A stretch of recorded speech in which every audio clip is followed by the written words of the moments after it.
On doctrine of colorable legislation. Doctrine on colorable legislation. याचा मी विशिष्ट मराठी अर्थ तुम्हाला सांगू शकत नाही, पण समजावून सांगितलं तर या डॉक्ट्रिनचा अर्थ ऑटोमॅटिकली कळून जातो. राईट, करायचं स्टार्ट. माझ्यामध्ये आता तुम्हाला लिस्ट पण समजलेले आहे, शेड्यूल प्रमाणे 7 प्रमाणे, बरोबर ना? समजलंय ना? किती लिस्ट आहे हो? पहिली लिस्ट युनियन, दुसरी कनकरंट लिस्ट आणि तिसरी स्टेट लिस्ट. तुम्ही म्हणतात त्याप्रमाणे मी या तिन्ही लिस्ट एकदा पुन्हा लिहितो आणि मग तुम्ही मला सांगायचं तसं मी तिथे लिहित जाईल आणि त्याप्रमाणे आपण पुढे जाऊया. आणि ज्यांना हा प्रश्न कळला आधीचा त्यांना हा समजेल एकदम सुंदर पद्धतीने. एकदम सोपं आहे, पण त्याला नीट लक्ष द्यावं लागेल कारण की यामध्ये काही वर्ड्स वापरलेले आहेत. ते वर्ड जर नीट लिहिता आले पेपरला तर तुम्हाला मार्क्स फिक्स आहे. राईट, तुम्ही सांगितल्याप्रमाणे पहिली लिस्ट येते युनियन लिस्ट, याला केंद्रीय यादी म्हणतात. दुसरी लिस्ट येते तिला म्हणतात कनकरंट लिस्ट. आता आपण कनकरंट लिस्ट म्हणूया, कनकरंट लिस्ट. आणि तुमच्या सांगण्याप्रमाणे याला आर्टिकल 246(1) बरोबर, याला 246 आर्टिकल 246(2), आर्टिकल 246(2). आणि तिसरी लिस्ट आहे स्टेट लिस्ट, याला त्याची आहे आर्टिकल 246(3). बरोबर आहे. इथपर्यंत तर तुमचं म्हणणं बरोबर आहे, तुम्ही पण मला व्यवस्थित सांगितलं. आता मला सांगा या लिस्ट मध्ये काय देण्यात आलेले आहे? सब्जेक्ट देण्यात आलेले आहे, मॅटर्स देण्यात आलेले आहे, बरोबर आहे की नाही? सब्जेक्ट देण्यात आलेले. आपल्याकडे किती कायदे मंडळ आहे? 2. How many legislatures are there? 2. One is central, याला काय म्हणतात? पार्लियामेंट. काय म्हणतात? Parliament is also called as central legislature. काय म्हणतात? आणि स्टेटला असतं ते स्टेट लेजिस्लेचर. कळतंय? आपल्या महाराष्ट्राचं आहे महाराष्ट्र स्टेट लेजिस्लेचर, म्हणजे महाराष्ट्र राज्य कायदे मंडळ. समजतंय? जे कोणासाठी कायदे बनवतं? महाराष्ट्रासाठी. बरोबर आहे. आता मला सांगा युनियन लिस्ट प्रमाणे लॉ मेकिंग पॉवर कोणाला आहे?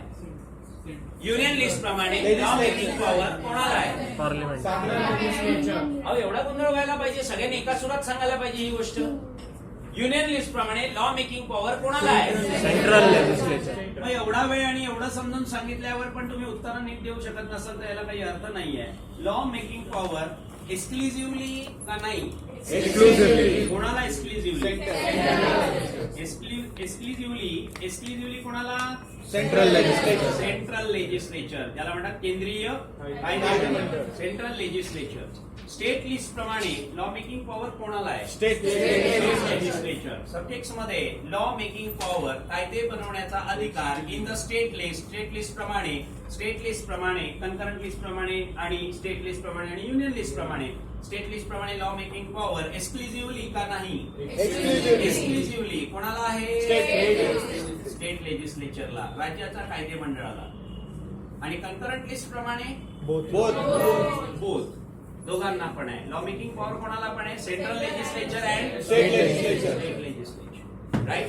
आता आपला वाद कनकरंट लिस्टची नाही, आणि ती कनकरंट लिस्ट मध्ये कायदा बनवण्याचा अधिकार दोघांना पण. आपला वाद आहे युनियन लिस्ट आणि स्टेट लिस्ट. राईट. आता हा चार्ट आपण काढला. आता या चार्ट विषयी एक्सप्लेनेशन पहिले पाहून घेऊ, जे तुम्हाला येतं पण तरी सुद्धा समजणं फार गरजेचं आहे. Doctrine of colourable legislation, most important short note त्यांची एक्झामिनेशनला विचारली जाते. The doctrine of colourable legislation start article 246. बघून करा. Makes law into 3 divisions. बरोबर ना? कायदे किती डिव्हिजन मध्ये बनवले जातात? 3 डिव्हिजन म्हणजे लिस्ट. बरोबर ना? कायदे किती डिव्हिजन मध्ये बनवले जातात? 3. कशाप्रमाणे? आर्टिकल 246. आपण चार्ट मध्ये घेतलाय 246(1), 246(2) आणि 246(3). खाली बघा युनियन लिस्ट. आपला चार्ट आणि इकडचा लॉ एकत्र करून घ्यायचा म्हणजे बरोबर अभ्यास करताना लक्षात येईल. आणि मी काय बोललो तुम्हाला, असे चार्ट पेपरला नक्की काढा, जेणेकरून काय होईल, एक्सप्लेनेशन पण येईल आणि चार्ट पण येईल, उत्तर पण छान वाटेल आणि समोरच्याला पण एक्झामिनरला इम्पॅक्ट पडेल. वा, छानसं उत्तर लिहिलेलं आहे आणि चार्ट सुद्धा बनवलेला आहे. यांना मोस्टली त्यांना हे समजेल की तुम्हाला म्हणजे पेपर लिहिणाऱ्या स्टुडंटला प्रॉपर कळलेलं. समजतंय? शब्द काय? Union list. चौकोन करा म्हणजे आपली पहिली यादी. कोणाला अधिकार आहे? Central legislature. आलं बघा, the central legislature is only empowered, underline, only empowered. फक्त त्यांना अधिकार आहे ऑब्लिक कशाचा, to make laws as per this list. Which list? Union union list. तुम्ही दॅट इज युनियन लिस्ट म्हणू शकता किंवा दिसच्या जागेवर युनियन शब्द टाकू शकता, काही पण करू शकता.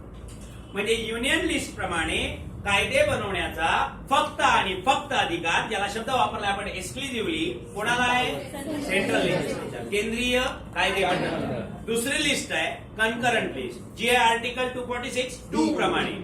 राईट, द सेंट्रल लेजिस्लेचर चौकोन करा ऍज वेल ऍज स्टेट लेजिस्लेचर, म्हणजे केंद्रीय चौकोन करा, केंद्रीय कायदे मंडळ त्याचप्रमाणे राज्य कायदे मंडळ ऑब्लिक आर एम्पॉवर्ड, म्हणजे दोघांना पण अधिकार आहे. हे बघा, दोघांना पण अधिकार आहे.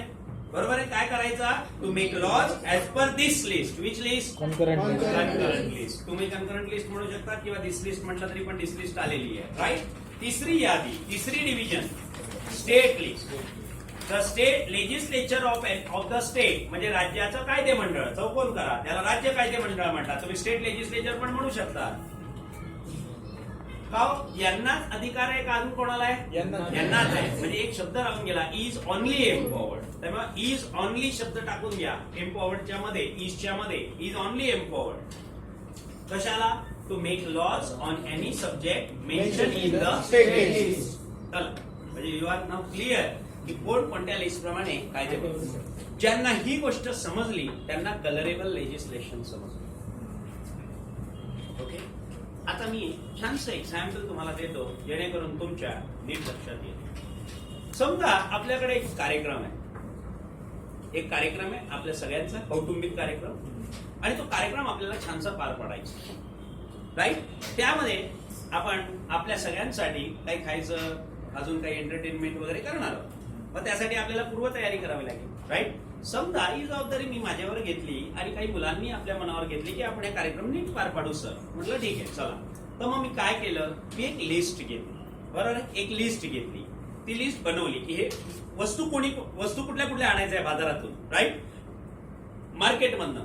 ती लिस्ट मॅडमच्या हातात दिली. मॅडम, ही लिस्ट तुमच्या हातात आणि हे सगळे वस्तू तुम्ही घेऊन यायच्या, हे घ्या पैसे. बरोबर आहे. बाकी कोणाला घेऊन जाऊ नका, तुम्हीच एकट्या जा. ठीक आहे, जा. एक लिस्ट बनवली, ती याच्या हातात दिली. म्हणले बघ, या वस्तू तू आणायच्या, हे घे पैसे. Right no. आणि एक लिस्ट दोघांना समोर उभं केलं. एक लिस्ट ही तुमच्याकडे पण आहे, तुमच्याकडे पण आहे. राईट. तुमची लिस्ट संपली, तुम्हाला एक्सक्लुझिव्हली दिलेली लिस्ट संपली की तुम्ही याच्यातल्या काही वस्तू तुम्हाला तिथे आजूबाजूला घेणं शक्य असेल तर तुम्ही घ्या. राईट. आणि तुला पण घेणं शक्य असेल तर घे. फक्त डबल व्हायला नको याची काळजी घ्या. इथे आपल्याला डबल चालेल. कायदे दोन एका विषयावर चालतात. फक्त त्यांना एक तुम्हाला एक आयडिया येण्यासाठी मी समजावून सांगतोय. राईट.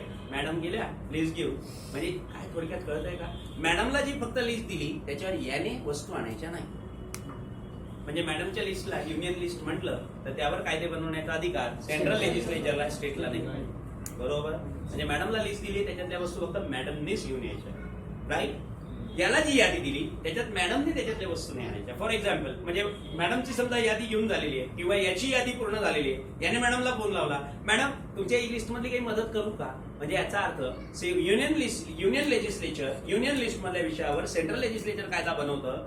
स्टेट लेजिस्लेचरने युनियन लेजिस्लेचरला, म्हणजे सेंट्रल लेजिस्लेचरला विचारायचं नाही की आम्ही युनियन लिस्ट मधल्या विषयावर कायदे बनवता. कळत आहे का? म्हणजे युनियन लिस्ट मधले कायदे फक्त त्यांनीच बनवायचे, यांनी त्याच्यात इंटरफेअर. या सब्जेक्ट वरती जे युनियन लिस्ट मध्ये सब्जेक्ट आहे त्यावर स्टेट लेजिस्लेचरने लॉ बनवायचे नाही. त्याचप्रमाणे वायसे वर्षा, जे सब्जेक्ट स्टेट लिस्ट मध्ये दिलेले आहे त्यावर लॉ सेंट्रल लेजिस्लेचरने बनवायचे नाही. ही लिस्ट कॉमन आहे, कोणी कोणाला काही बोलू शकणार नाही. आयडिया आली डोक्यामध्ये? थोडक्यात मी काय सांगतोय, कारण की कलरेबल लेजिस्लेशनच्या डॉक्टरीन शिकायचं तर नीट लक्ष तुम्ही द्या. जेवढं छान कराल तेवढं छान समजेल. कळत आहे? कळालं? पुन्हा एकदा फायनली, युनियन लिस्टच्या सब्जेक्ट्सवर लॉ बनवण्याचा अधिकार फक्त आणि फक्त सेंट्रल लेजिस्लेचरला आहे. स्टेट लिस्ट मधल्या सब्जेक्ट्सवर लॉ बनवायचा अधिकार फक्त आणि फक्त स्टेट लेजिस्लेचरला आहे. म्हणजे याचा दुसरा अर्थ काय झाला? दुसरा अर्थ काय झाला? युनियन लिस्ट मधल्या सब्जेक्टवर लॉ बनवायचा अधिकार स्टेट लेजिस्लेचरला नाही. राईट. तसं स्टेट लिस्ट मधल्या सब्जेक्टवर लॉ बनवायचा अधिकार सेंट्रल लेजिस्लेचरला नाही. कॉमन लिस्टची आपल्याला घेणं नाही. कळाली ही गोष्ट? डोक्यात ठेवा, पुढे लागते आपल्याला. ओके. स्टार्ट आता पुढचं का बरं बनवलं डॉक्ट्रिन ऑफ कलरेबल लेजिस्लेशन.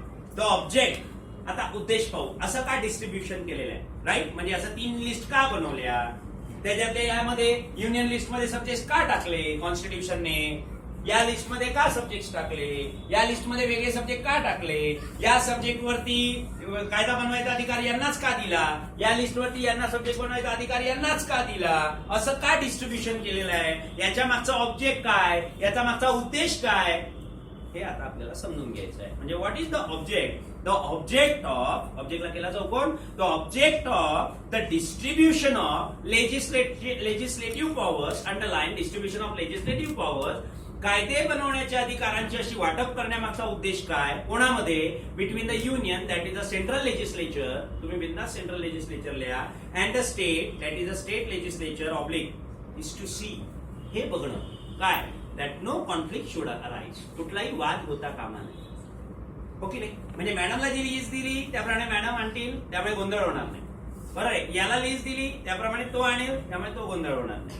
बरोबर आहे की नाही. म्हणजे याचा अर्थ काय, थोडक्यात दोघांमध्ये वाद व्हायला नको म्हणून युनियन लिस्ट सेंट्रल लेजिस्लेचरला, त्यांनी लॉ त्यांनीच बनवायचं त्या विषयावर, ती लिस्ट त्यांच्याकडे, त्यावर कायदा त्यांनीच बनवायचा. म्हणजे गोंधळ करायचा नाही आणि वाद पण नाही होणार.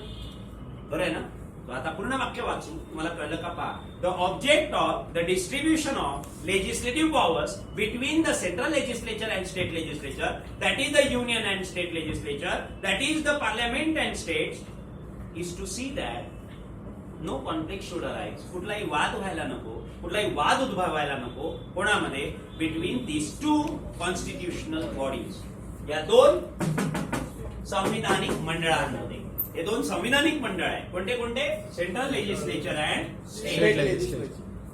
हे कायदे बनवण्याचे अधिकार 2 जणांमध्ये वाटण्याचा उद्देश एकच आहे की या 2 संविधानिक मंडळांमध्ये कुठल्याही प्रकारचा वाद, कॉन्फ्लिक्ट अराइज व्हायला नको, उद्भवायला नको. आणि काय व्हायला पाहिजे, अँड अन अमिकेबल ऍटमॉस्फिअर, आणि एक छान शांततेचं, प्रेमाचं, मैत्रीचं वातावरण राहायला पाहिजे. अँड अमिकेबल ऍटमॉस्फिअर शुड मेंटेन, राखल्या जाईल. बरोबर आहे की नाही. काय शब्द वापरलाय, अँड अन अमिकेबल ऍटमॉस्फिअर, एक शांततेचं आणि काय म्हणतात त्याला, एक मैत्रीचं वातावरण राहील. शुड मेंटेन म्हणजे राहील, कुठे, थ्रू आउट द कंट्री, संपूर्ण भारत देशामध्ये. आणि our union should be made strong, आणि अशा रीतीने आपला भारत संघ राज्य हा मजबूत होईल. This is the way and this is the object of making the distribution of law making power, that is the legislative powers between the union, parliament और central legislature and state, that is the state legislature. जे आपण 3 reason पाहिले की हे distribution का केलंय. पहिलं, दोन्ही कॉन्स्टिट्यूशन बॉडीमध्ये वाद व्हायला नको, सगळीकडे अमिकेबल, शांतता, ऍटमॉस्फिअर मेंटेन राहायला पाहिजे. बरोबर आहे. कोणामध्ये, आपल्या पूर्ण भारतामध्ये. आणि आपलं युनियन म्हणजे भारत संघ राज्य मजबूत राहायला पाहिजे. समजलं. फर्स्ट पुढे जाऊया. आता माहिती अप्लाय करा, कारण की आता आलो आपण doctrine of colourable legislation. The whole doctrine of colourable legislation, चौकोन करा. डॉक्ट्रिन ऑफ कलरेबल लेजिस्लेशन, संपूर्ण हे जे तत्व आहे, डॉक्ट्रिन म्हणजे तत्व कशाचं, कलरेबल लेजिस्लेशनचं, is based upon the maxim, मॅक्झिमला अंडरलाईन करा, कोणतं, that you cannot do indirectly public what you can do direct, you cannot do directly. You cannot do indirectly what you cannot do directly. Underline पूर्ण याला अर्थ कळाला. नीट लक्ष द्या. काय सांगितलेलं आहे, जे आपण प्रत्यक्षपणे करू शकत नाही ते तर अप्रत्यक्ष अजिबातच करू शकत नाही. जे आपण प्रत्यक्ष करू शकत नाही ते आपण अप्रत्यक्ष तर अजिबात करू शकत नाही. शब्दाचा अर्थ पुन्हा, यू कॅनॉट डू इनडायरेक्टली, तुम्ही अप्रत्यक्ष इनडायरेक्टली करू शकत नाही. What you cannot do directly, जे तुम्ही प्रत्यक्ष करू शकत नाही. आता मला सांगा, यांनी या विषयावर कायदे बनवायचे, यांनी या विषयावर कायदे बनवायचे, या विषयावरचे कायदे यांनी बनवायचे नाही, या विषयावरचे कायदे यांनी बनवायचं नाही. डायरेक्टली का इनडायरेक्टली, डायरेक्टली, डायरेक्टली नाही बनवायचे असं स्पष्ट कोणी सांगितलंय, कॉन्स्टिट्यूशन ऑफ इंडिया. बरोबर आहे की नाही? का डिस्ट्रीब्युशन केलं आहे ना कोणाचं? युनियन अँड स्टेट लिस्टचं. एक मिनिट, याचा आता सध्या काही काम नाहीये, हे कॉमन आहे, त्यामुळे दोघे जण कायदे बनवू शकतात. पुन्हा एकदा, या विषयावर कायदे बनवायचा अधिकार सेंट्रल लेजिस्लेचरला. स्टेट लिस्टच्या सब्जेक्टवर कायदा बनवायचा अधिकार स्टेट लेजिस्लेचर. म्हणजे यांच्या लिस्ट मधल्या सब्जेक्टवर कायदा यांनी बनवायचा डायरेक्टली, प्रत्यक्षपणे बनवायचा नाही. आणि स्टेट लिस्ट मधल्या विषयांवर यांनी कायदा पण डायरेक्टली बनवायचा. मग तुम्ही जर डायरेक्टली लॉ बनवू नाही शकणार आहात, कोण? हे दोघं जण, ते तुम्ही इनडायरेक्टली पण करायचं नाही. कळतंय? म्हणजे थोडक्यात डायरेक्टली तुम्ही कायदे बनवू शकत नाही, तसंच इनडायरेक्टली तर अजिबात बनवू शकत नाही. कळतंय? थोडक्यात काय? थोडक्यात दोघांना थांबवायचं आहे. काय करण्यापासून? इंटरफेअर करण्यापासून. कोणामध्ये? एकमेकांच्या. This is called as doctrine of colourable legislation. समजलंय?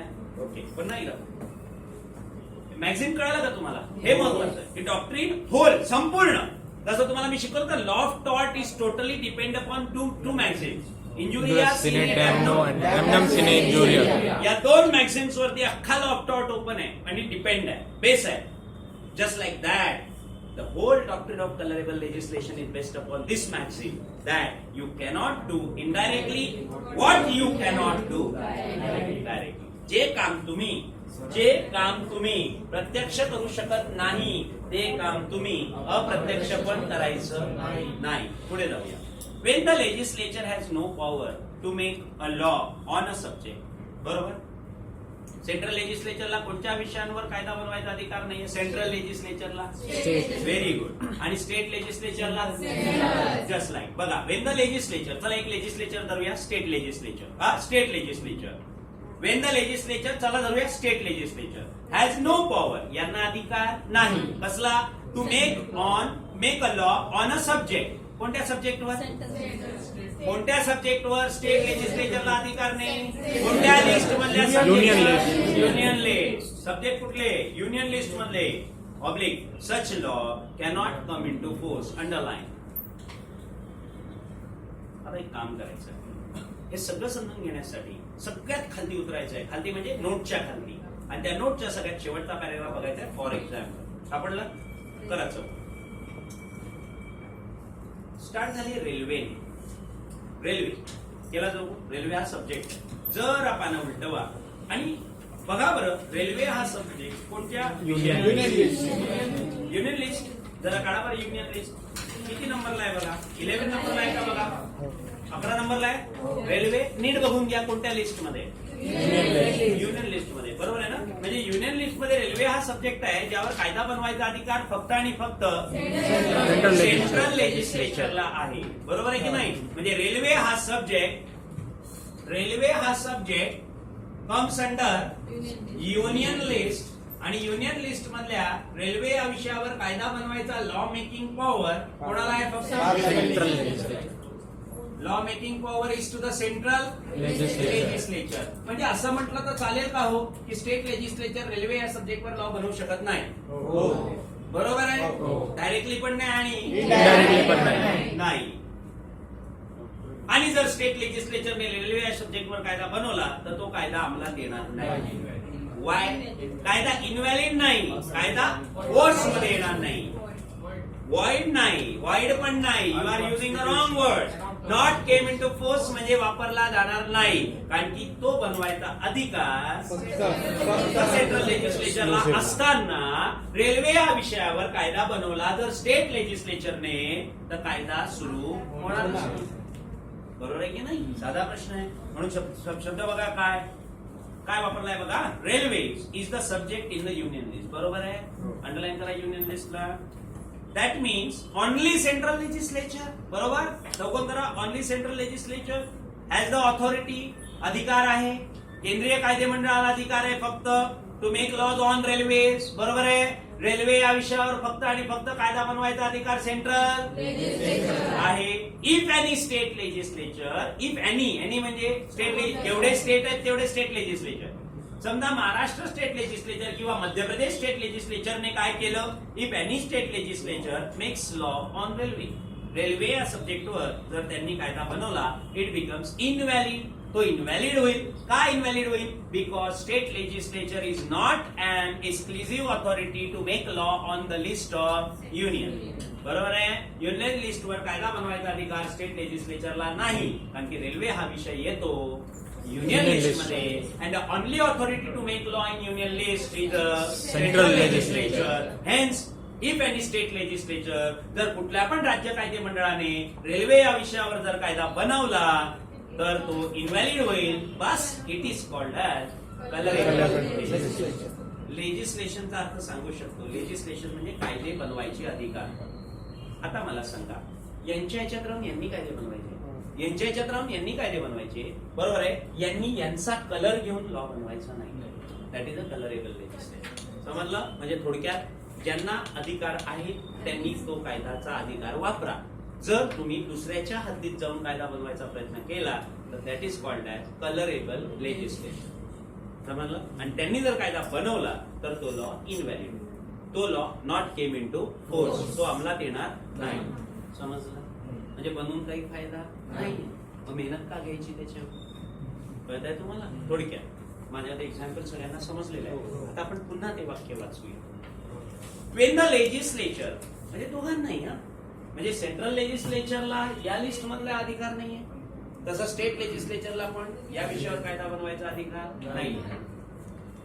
Wien the legislature has no power. चला आपण घेतलं स्टेट लेजिस्लेचर ना. State legislature has no power. State लेजिस्लेचरला अधिकार नसतो. कसला? To make a law on the subject. कोणत्या विषयावर कायदा बनवायचा अधिकार नसतो? जे युनियन लिस्ट मधले oblique. Such law cannot come in to force. असे कायदे वापरले जात नाही, सुरूही होत नाही.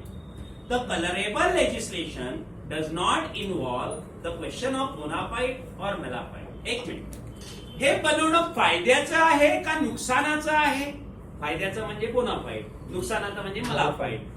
ते नाही बघितलं तर. एक मिनिट, कायदे मंडळ आहे, कायदा बनवला, चुकीचा बनवणार नाही. काय सांगितलेलं आहे? कायदा बनवायचा आहे, कायदे मंडळ आहे, कायदा बनवू शकतात. बरं आहे, तो फायद्याचा का नुकसानाचा हे नाही बघितलं जात.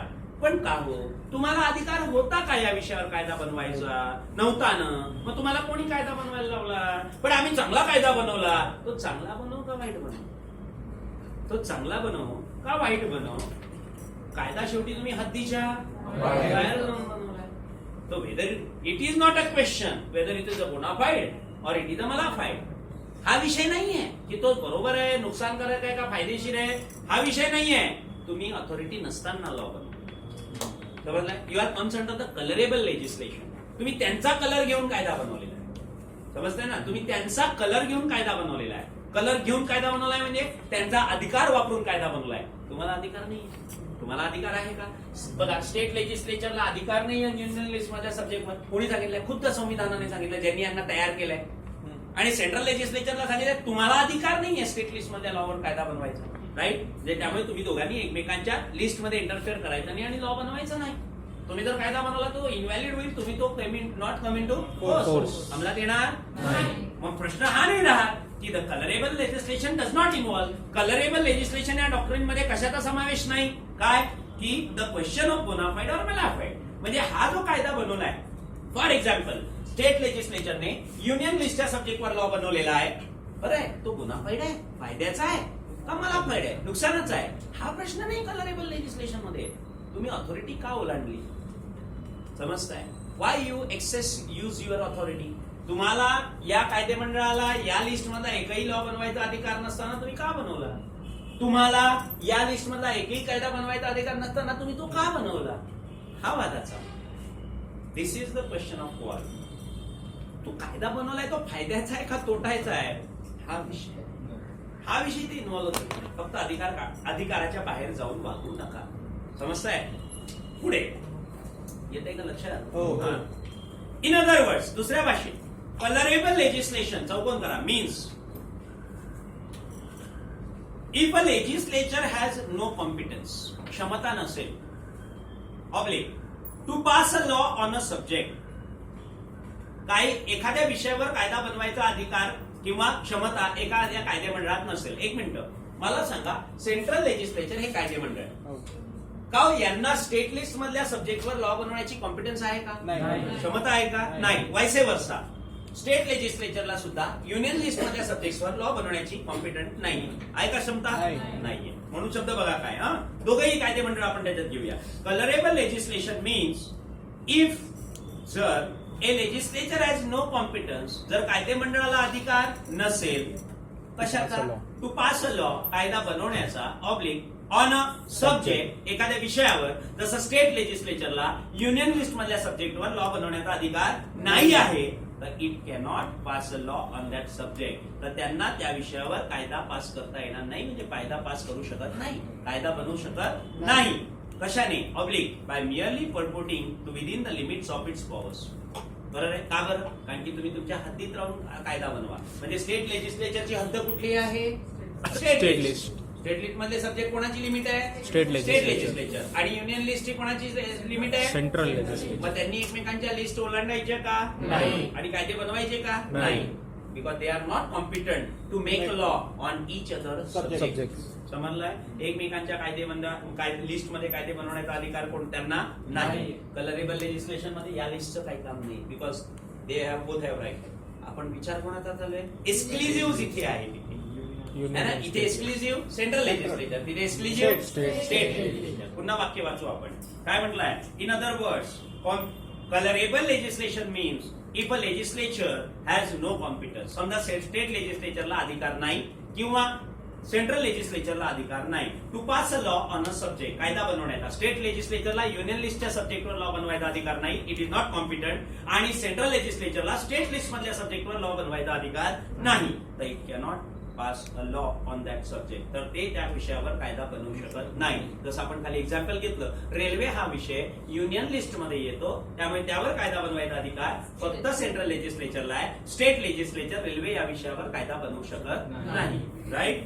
कशामुळे? By merely purporting to within the limits of its powers, कारण की त्यांना त्यांचे अधिकार देण्यात आलेले आहे. जसं सेंट्रल लेजिस्लेचरला कायदा बनवायचा अधिकार युनियन लिस्टच्या सब्जेक्टवर आहे, तसं स्टेट लेजिस्लेचरला पण त्यांच्या लिमिट्स ठरवून दिलेले आहे. स्टेट लिस्ट त्याच्यातल्या सब्जेक्टवर त्यांनी कायदे बनवायचे. सच लेजिस्लेशन, अशा कायदे बनवण्याला is called as colourable legislation. समजलं? कोणत्या कायदे बनवण्याला? समजा एकाने दुसऱ्याच्या विषयातले कायदे बनवले, is comes under the colourable legislation. आणि डॉक्ट्रिन ऑफ कलरेबल लेजिस्लेशन काय म्हणतं? असं कोणीही एकमेकांचे कायदे बनवू शकत नाही.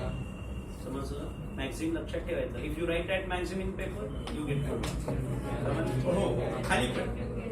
आता it applied to delegated legislation also. Underline करा, डेलिगेटेड लेजिस्लेशन हा तुमच्यासाठी नवीन विषय थोडक्यात सांगतो. मला आता फटाफट तुम्ही उत्तर द्या. आपल्या देश किती ऑर्गनवर डिपेंड आहे? पहिलं लेजिस्लेचर, दुसरं एक्झिक्युटिव्ह, तिसरं ज्युडिशियरी. जरा ज्युडिशियरीला बाजू ठेवूया. आता आपल्या देशात कसं संबंध आहे की एकमेकात सहाय्य करू अवघे धरू सुपंत. म्हणजे याचा अर्थ काय? याचा अर्थ एक ऑर्गन दुसऱ्याला मदत करू शकतं.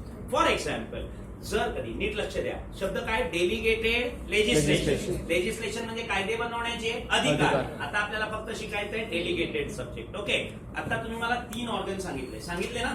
पहिला सांगितला लेजिस्लेचर, दुसरा सांगितला एक्झिक्युटिव्ह, आणि तिसरा सांगितला ज्युडिशियरी. नीट लक्ष द्या, आता माइंड अप्लाय करा. लेजिस्लेचर, एक्झिक्युटिव्ह आणि ज्युडिशियरी. आता याला बाजूला ठेवू 2 मिनिटं. आता काय सांगितलेलं आहे? एकमेकात सहाय्य करू अवघे धरू सुपंत, म्हणजे याचा अर्थ एकमेकांना मदत करायची, जेणेकरून कामं सोपे होऊन जातील आणि बर्डन पण हलकं होईल. कधी कधी काय होतं, आपल्या कायदे मंडळाच्या डोक्यावरती खूप ताण वाढतो, प्रेशर वाढतो. कशाचा? कायदे बनवण्याचा. तर काही विषयांवर कायदे बनवण्याचा अधिकार लेजिस्लेचर, त्यांचे कायदे बनवायचे अधिकार एक्झिक्युटिव्ह लोकांना देऊ शकतात. कायदे बनवायचे अधिकार काय करू शकतात? देऊ शकतात. कायदे बनवायच्या अधिकाराला म्हणतात लेजिस्लेशन. काय बनायचं? लेजिस्लेशन. बरोबर आहे? कोण कोणाला देतो कायदा बनवायचे अधिकार? लेजिस्लेचर एक्झिक्युटिव्हला. कॉन्स्टिट्यूशनने सांगितलं असं करता येऊ शकतं, इट्स अ कॉन्स्टिट्यूशनल. पण एक मिनिट नीट लक्ष देऊ नये का? एक्झिक्युटिव्ह कधी पण कायदे बनवू शकतील का? नाही. जोपर्यंत कायदे मंडळ त्यांना कायदा बनवायचा देत नाही, देण्याला म्हणतात डेलिगेशन. काय म्हणतात? डेलिगेशन. समजताय का? पुन्हा एकदा लक्ष द्या. जोपर्यंत एक्झिक्युटिव्ह लोकांना कायदे मंडळ हा कायदा बनवा, या विषयावर कायदा बनवा असा अधिकार जोपर्यंत देत नाही, तोपर्यंत एक्झिक्युटिव्ह कायदे बनवू शकत नाही. पण ज्यावेळी लेजिस्लेचर एक्झिक्युटिव्ह लोकांना कायदा बनवायचा अधिकार देतं, कायदा बनवायचा अधिकार लेजिस्लेशन देतं त्याला म्हणतात डेलिगेटेड लेजिस्लेशन. काय म्हणतात? Delegated legislation. आलं डेलिगेटेड लेजिस्लेशन. डेलिगेटेड लेजिस्लेशनला 16 मार्काचा क्वेश्चन लास्ट इयरला ऍडमिनिस्ट्रेटिव्ह लॉ मध्ये शिकायचं आहे तुम्हाला. 16 मार्क्स क्वेश्चन. समजतंय? डेलिगेटेड लेजिस्लेशन कळालं? ज्या वेळेस लेजिस्लेचर एक्झिक्युटिव्हला कायदे बनवण्याचे अधिकार देते, प्रदान करते, त्याला म्हणतात डेलिगेटेड लेजिस्लेशन. आता तेच त्यांनी सांगितलं. कलरेबल लेजिस्लेशन मध्ये सुद्धा डेलिगेटेड लेजिस्लेशन इन्क्लूड आहे. का बरं? मला तेच सांगा. एक्झिक्युटिव्ह मनालाही तेव्हा बनवतील का? नाही. जर लेजिस्लेचरने सांगेपर्यंत कायदा बनवायचा नाही. कोणी? एक्झिक्युटिव्हने. तुम्ही म्हणाल हा अरे बनवा रे जरा कायदा, असं नाही बनवत. प्रॉपर त्याला अग्रीमेंट केलं जातं, डीड केलं जातं, बिल पास केलं जातं आणि त्यानंतर एक्झिक्युटिव्ह लोक कायदा बनवतात. नीट लक्ष द्या. म्हणजे असं म्हणाला येईल तेव्हा एक्झिक्युटिव्ह लॉ बनवेल का? जोपर्यंत लेजिस्लेचर लॉ बनवायचे अधिकार लेजिस्लेशन डेलिगेट करत नाही, कायदे बनवायचे अधिकार देत नाही लेजिस्लेचर एक्झिक्युटिव्हला, तोपर्यंत कायदा लेजिस्लेटिव्ह एक्झिक्युटिव्ह बनवू शकत नाही. म्हणजे याचा अर्थ माइंड अप्लाय करायचं. जर कधी एक्झिक्युटिव्ह लोकांनी लेजिस्लेचरने अधिकार दिलेला नसताना सुद्धा लॉ बनवला, इट कम्स अंडर लेजिस्लेशन. समजलं? तो कायदा अंमलात येईल नाही. व्हॅलिड होईल नाही. कारण की डेलिगेटेड लेजिस्लेशन केलंच नव्हतं, तर तुम्ही लॉ कसा काय तयार केला? समजताय ना? म्हणून त्यांनी आता कळतो का बघा ते वाक्य काय? Doctrine of colourable legislation applies to delegated legislation also. समजताय ना? म्हणजे याचा अर्थ एक्झिक्युटिव्ह सुद्धा जोपर्यंत लेजिस्लेचर त्यांना अधिकार देत नाही कायदे बनवायचे, तोपर्यंत कायदा बनवू शकत नाही. आणि जर कधी त्यांनी अधिकार मिळालेला नसताना सुद्धा, लेजिस्लेचर कडनं अधिकार मिळालेला नसताना सुद्धा जर लॉ बनवला एक्झिक्युटिव्हने, that comes under the colourable legislation. कळालं का? Full stop. Last para. The whole doctrine of colorable legislation is based on the maxim that you cannot do indirectly what you cannot do directly. एक minute. म्हणजे याचा अर्थ बरं, हे लपून छपून नाही की एक्झिक्युटिव्ह लोकांना लेजिस्लेचर लपून छपून अधिकार देत नाही. It's a constitutional provision. It's a open provision. It's a direct provision. काय? की जो कायदा बनवायचा अधिकार दिला तर कायदा बनवायचा, नाही कायदा बनवायचा अधिकार दिला तर नाही बनवायचा. म्हणजे याचा अर्थ डायरेक्टली काम करू शकतात. कोण करू शकतात? एक्झिक्युटिव्ह. लॉ बनवू शकतात, पण कधी लॉ बनवायचा अधिकार नाही दिला तर नाही बनवायचा. मग ते तुम्ही डायरेक्टली नाही करू शकत, ते तुम्ही इनडायरेक्टली पण नाही. म्हणजे जर लेजिस्लेचरने लॉ बनवायचा अधिकार नाही दिला तर तुम्ही बनवू शकणार नाही. कळालं? म्हणून शब्द काय आला की the whole doctrine of colourable legislation is based on the maxim that you cannot do directly what you cannot do indirectly. कळालं? Sorry, you cannot do indirectly what you cannot do directly. समजलं? पण मराठी उलट फिरतं. जे तुम्ही प्रत्यक्ष करू शकत नाही ते तुम्ही अप्रत्यक्ष बनवू शकत नाही. खाली एक्झाम्पल रेल्वेचं पाहिलेलं आहे. त्यामुळे हे झालं डॉक्ट्रिन ऑफ कलरेबल लेजिस्लेशन. उद्या आपण महत्वाचा प्रश्न शिकूया, इलेक्शन कमिशन.